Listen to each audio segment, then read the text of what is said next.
Você certamente já participou da brincadeira do ritmista e do ouvinte.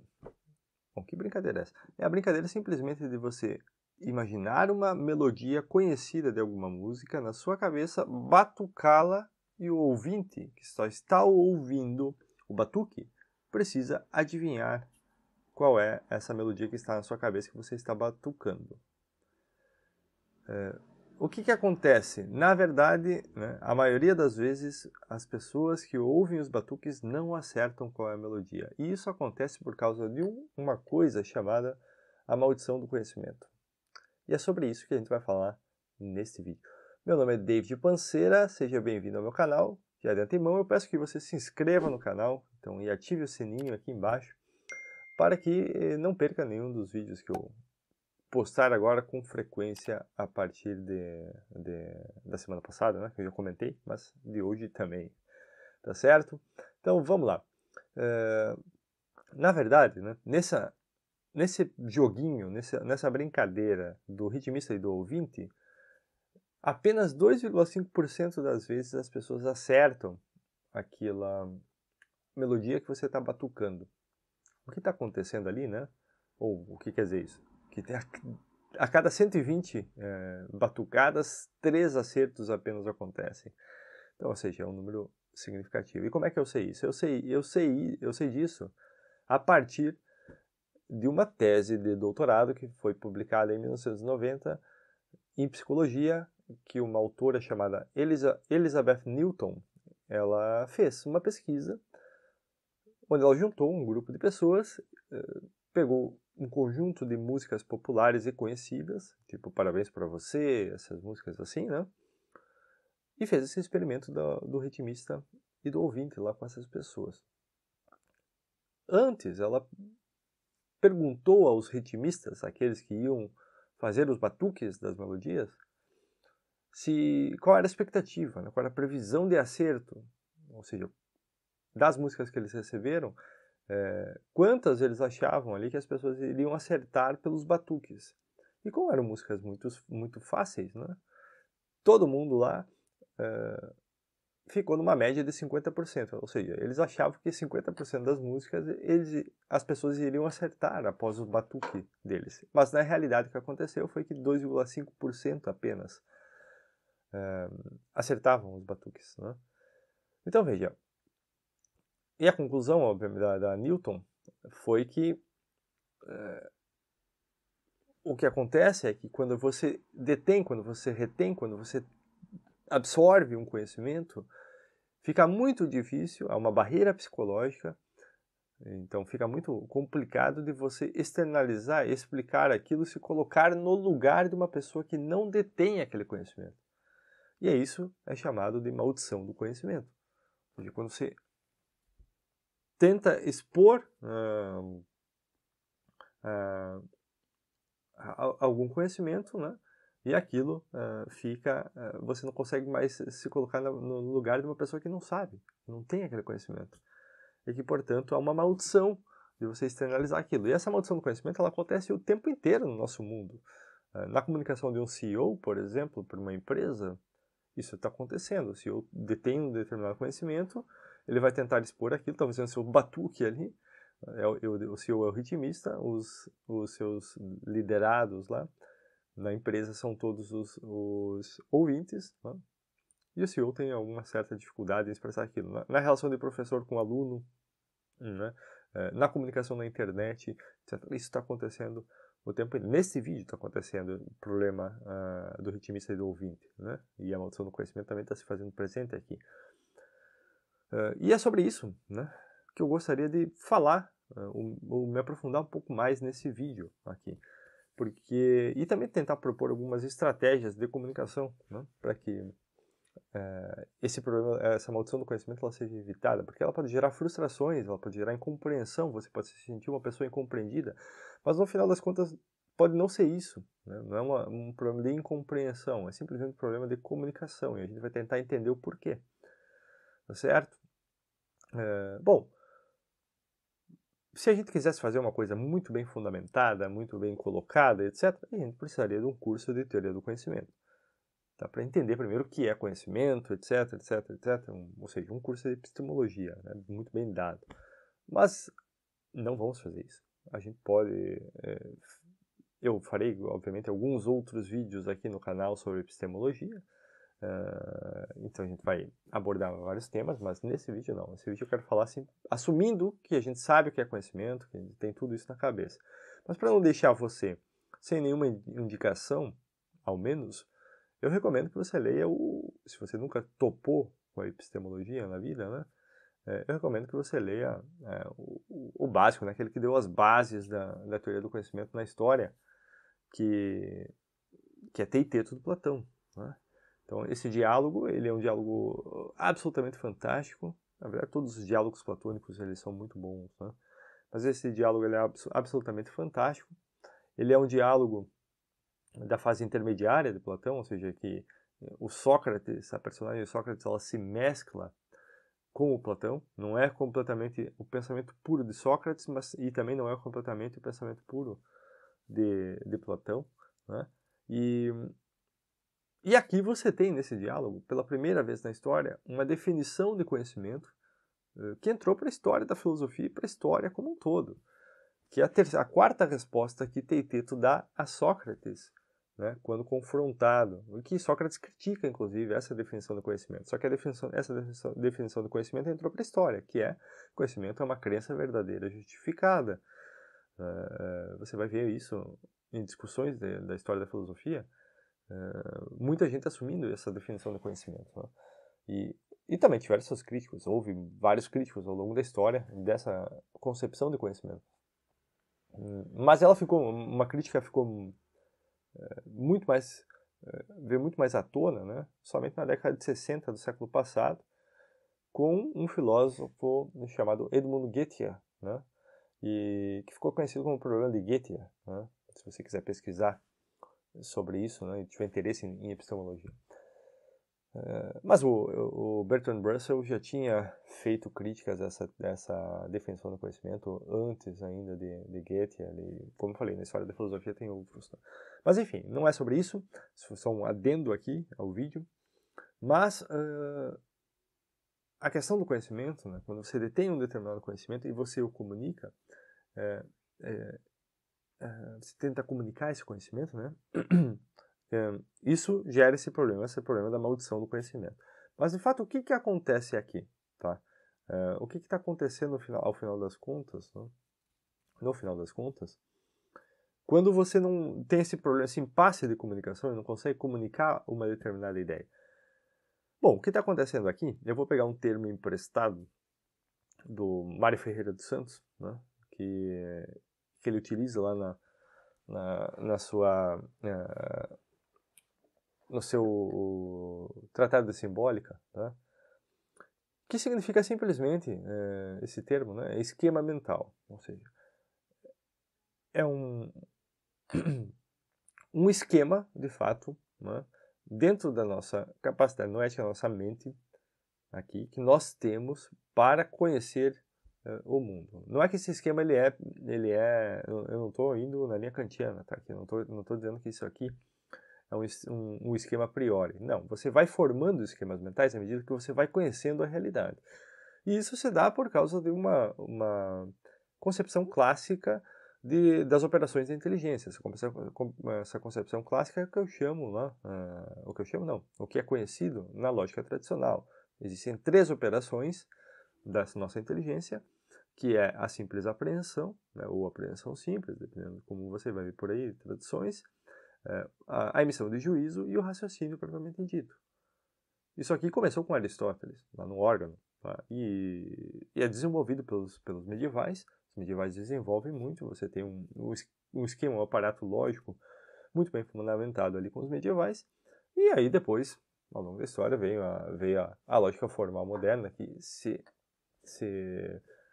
não é que se desacopla, né? Você não faz lógica formal sem lógica tradicional, no sentido próprio, mas que eu não vou entrar em detalhes aqui também, mas você tem uma coisa distinta, né? Mas enfim, né? Então isso acontece. E é na primeira operação da inteligência, na simples apreensão, quando você conhece algum ente da realidade, você usa alguma terminologia para se referir a ele. Então, por exemplo, quando você vê uma árvore, você usa o termo árvore para se referir àquela árvore e está sendo apreendida a forma daquela árvore, a essência daquela árvore. E essa essência daquela árvore ela é conceituada na sua mente. Nessa conceituação, você já tem um esquema mental simples. Né? E então, à medida que você vai conhecendo mais coisas, né, e você vai formando uns esquemas mentais ali, e esses esquemas mentais vão te permitindo novos conhecimentos e te permitindo comunicação. Você vai comunicando a partir dessa terminologia que está sendo criada na sua mente, que está sendo colocada na sua mente, e que você vai transmitindo, conversando com outras pessoas, etc.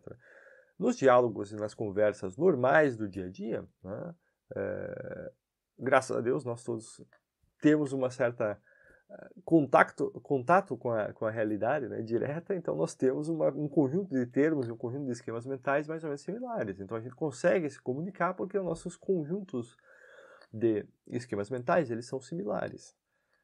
Mas acontece, os vazamentos de comunicações é quando esses esquemas mentais, eles são distintos.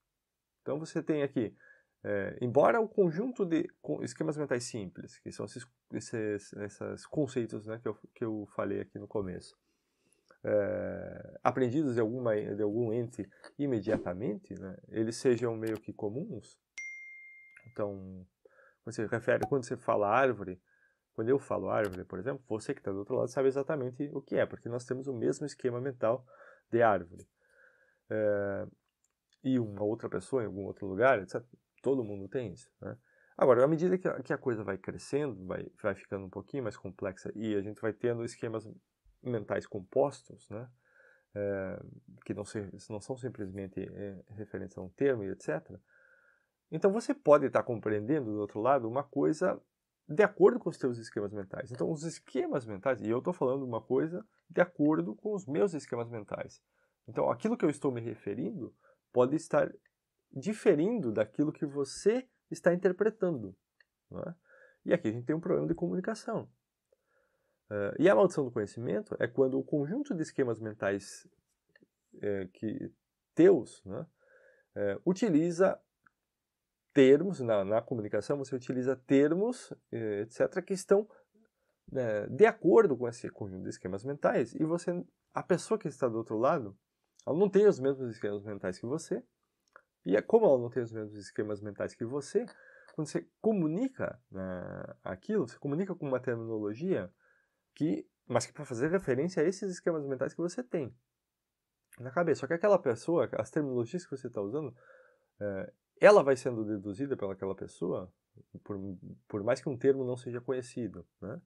Ela vai sendo deduzida por aquela pessoa para coisas que estão de acordo com os esquemas mentais que ela tem e que podem ser completamente distintos dos seus. E aí surge a maldição do conhecimento. E é assim que as pessoas se sentem incompreendidas. Eu sou completamente incompreendido, porque eu não consigo, ninguém consegue me entender, etc, etc. No final das contas, é tudo um problema de comunicação e de esquemas mentais. Então, para a comunicação ela ser muito assertiva, você precisaria, né, em certo sentido, então você tem aqui duas pessoas, ou um grupo de pessoas, né, você tem aqui, e você tem esquemas mentais de um, esquemas mentais de outro, tá? Para que esse aqui está comunicando com esse outro lado, o A está comunicando com o B, o conjunto de esquemas mentais utilizados para a comunicação, eles têm que ser, ao menos, isomorfo, o isomorfo aqui, a um subconjunto dos esquemas mentais da outra pessoa, do B. Porque quando isso acontece, isomorfo aqui quer dizer, o que é isomorfismo, né, em teoria dos conjuntos? O que é isomorfismo em geral na matemática? Isomorfismo é simplesmente uma igualdade enfraquecida, tá? Então é como se você tivesse, para aquilo que você quer, para a análise que você quer, lá dentro, aquele subconjunto de esquemas mentais, eles basicamente são iguais aos seus, mas são iguais enfraquecidamente. Não são exatamente iguais, são similares, a gente pode usar aqui a palavra correta, né? E de tal forma que a pessoa, então esse B, ele consegue compreender aquilo que você fala, né? Aquilo que você está comunicando, aquele conhecimento que você está tentando passar, tá certo? Então, quando você faz isso, né? Quando você tem isso aqui acontecendo, tem esse isomorfismo aqui entre esquemas mentais, a comunicação fica muito mais assertiva.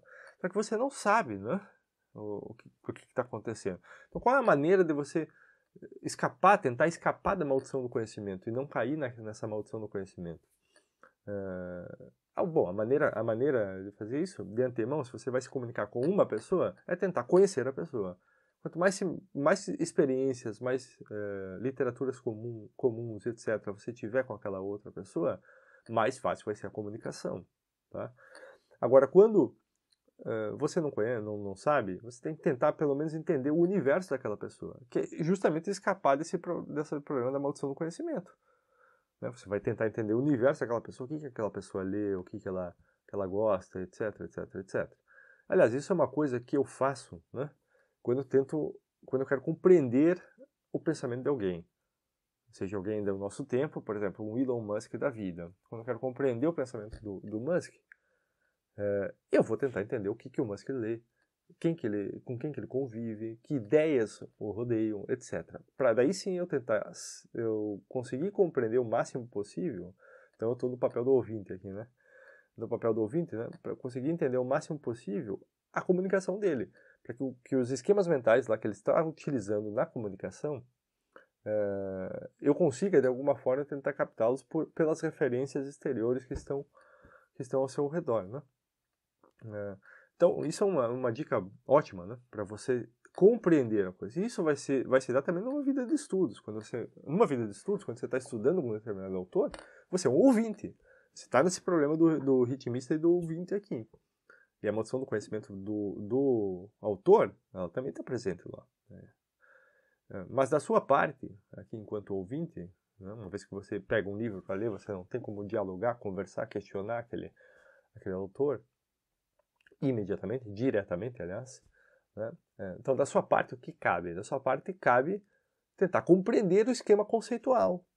Então, você vai dar o que ele quer dizer com isso, o que ele quer dizer com aquilo, o que ele quer dizer com conhecimento aqui, o que ele quer dizer com verdade, o que ele quer dizer com a priori, etc. Tudo. Em geral, né, a terminologia ela não é complicada, então aquilo que você supõe que um determinado termo se refere, de fato vai se referir no pensamento de um determinado autor. Mas existem autores mais obscuros, que são o que a gente chama de autores mais obscuros, em que eles redefinem os termos e cada termo vai apontar para um conceito diferente na obra dele. E que para a gente, né, enquanto ouvinte, cabe fazer esse tipo de trabalho. Então, a verdadeira pesquisa, o verdadeiro trabalho de estudo de um determinado autor, de uma determinada obra, exige de você, enquanto ouvinte, fazer isso. Agora, de você, enquanto ritmista, enquanto comunicador, como é que a gente tenta reduzir a maldição do conhecimento? Né? Bom, para você, enquanto comunicador, enquanto uma pessoa que tenta comunicar algo, né, se você está num diálogo de uma pessoa com uma pessoa, convém que você tente entender o conjunto de esquemas mentais daquela pessoa para que você ajuste a sua comunicação, para que a sua mensagem seja conhecida. Tá? Agora, quando você está com um grupo de pessoas, você está numa sala de aula, você é um professor, tem um conjunto de alunos, bom, hoje a gente tem numa sala de aula, em escolas e universidades tradicionais, né, você tem ali um padrão, né, um padrão de, olha, está na quinta série do ensino médio, do ensino fundamental, aliás, então você já sabe que aquela pessoa ela tem um conjunto determinado já de conhecimentos estabelecidos, etc., ou deveria ter, né, de acordo com um determinado currículo e tal. Então a terminologia ela não vai ficar complicada e vai ser mais fácil de você comunicar aquilo. Agora, você é um professor independente, vai dar aula para alguém, né, para um grupo de pessoas que está ali, etc. Então você precisa fazer esse trabalho de tentar entender o teu público, teu grupo de pessoas, para que a sua comunicação seja mais assertiva, os seus esquemas mentais, né, busquem um isomorfismo lá naqueles esquemas mentais daquele grupo de pessoas.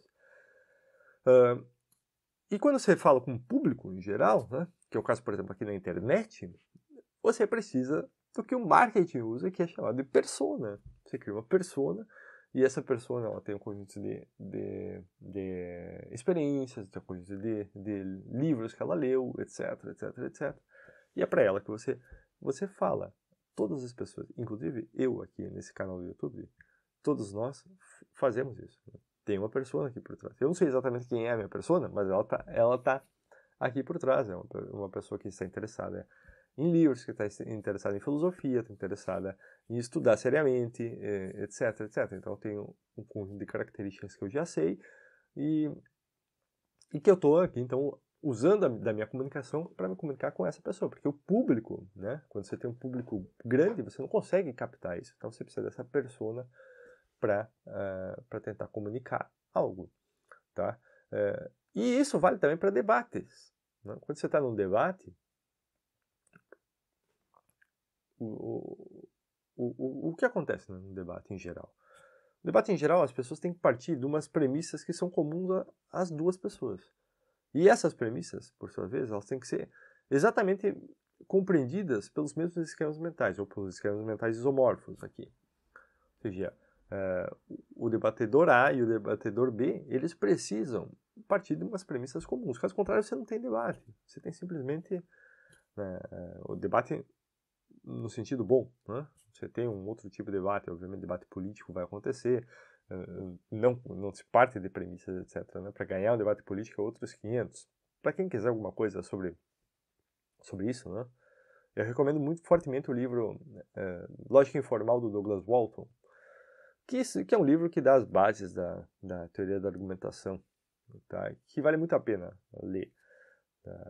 É um livro espetacular, é um livro muito bom, você vai ler muito rápido e que vale a pena para tentar entender os tipos de debate também. Eu estou aqui falando de um debate entre duas pessoas que buscam a verdade, então tem o debatedor A e o debatedor B. Então você, por exemplo, quando vai debater com algum amigo que tem um pensamento contrário ao seu, né? Vocês precisam partir de uma base comum, então, de um pensamento comum. E aí sim, as suas comunicações, tanto sua quanto do seu amigo, elas devem estar associadas aos esquemas mentais de ambos. E daí, com essa base comum, vocês começarem a fazer deduções, etc, etc, confrontar hipóteses ali, né, e etc, mas que estejam de acordo com as premissas colocadas. E aí sim o debate gera frutos. Caso contrário, é um bate-boca só. Aí não vale a pena. Não vale a pena perder tempo batendo boca. Tá? Bom, então eu trouxe aqui nesse vídeo o problema da maldição do conhecimento, né? E que, portanto, não se sinta incompreendido, se alguma vez você se sentiu incompreendido na sua vida. Isso é normal, é absolutamente normal. E que vai gerar, às vezes, um sentimento de solidão, um sentimento de coisa, mas no final das contas é um problema de comunicação. Tá? E que você consegue ajustar, e consegue levar pessoas ao seu redor para uma vida mais contemplativa, mais em busca da verdade, mais alinhada, né, aos estudos, etc., simplesmente com comunicação, tá bom? E falamos aqui de algumas estratégias para tentar mitigar, para tentar atenuar um pouco o problema da maldição do conhecimento. Tá certo? Então, antes de dar tchau, mais uma vez eu peço para que você se inscreva no canal aqui, dê seu like, ative o sininho e nos vemos no próximo vídeo.